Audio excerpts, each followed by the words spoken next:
નમસ્કાર, આપ જોઈ રહ્યા છો નેશન પ્લસ ન્યૂઝ. હું છું આપની સાથે હિરલ પંડ્યા. પંચમહાલ જિલ્લાના હાલોલમાંથી અત્યારે આગની એક મોટી દુર્ઘટના સામે આવી રહી છે.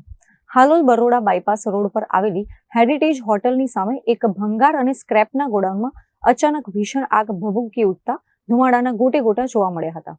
પંચમહાલના હાલોલમાં આજે બપોરના સમયે અચાનક આગ લાગવાની ઘટનાથી અફરાતફરી મચી ગઈ હતી. હાલોલ બરોડા બાયપાસ રોડ પર સ્થિત હેરિટેજ હોટલની બિલકુલ સામે આવેલા એક ભંગારના ગોડાઉનમાં આ ગમખ્વાર આગ લાગી હતી. ગોડાઉનમાં પ્લાસ્ટિક, લોખંડ અને અન્ય સ્ક્રેપનો મોટો જથ્થો હોવાના કારણે જોતજોતામાં આગે રૌદ્ર સ્વરૂપ ધારણ કરી લીધું હતું.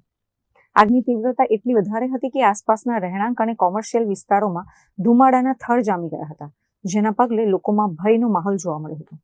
સ્થાનિકોએ તુરંત જ ફાયર વિભાગને જાણ કરતા હાલોલ નગરપાલિકાની ફાયર ફાઇટરની ટીમો ઘટના સ્થળે પહોંચી હતી.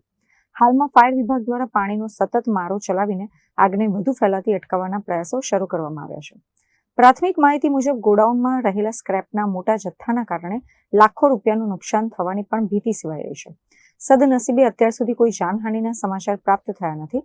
આગ લાગવાનું ચોક્કસ કારણ હજી સુધી જાણી શકાયું નથી, પરંતુ શોર્ટ સર્કિટના કારણે આગ લાગી હોવાનું અનુમાન લગાવવામાં આવી રહ્યું છે. Kiran Gohil, Nation Plus News, Panchmahal. સમાચારોના સતત અપડેટ મેળવવા માટે અમારી નેશન પ્લસ ન્યૂઝની યુટ્યુબ ચેનલને સબસ્ક્રાઇબ કરો, બેલ આઇકન દબાવો અને જોડાયેલા રહો ફેસબુક, ઇન્સ્ટાગ્રામ અને ટ્વિટર પર.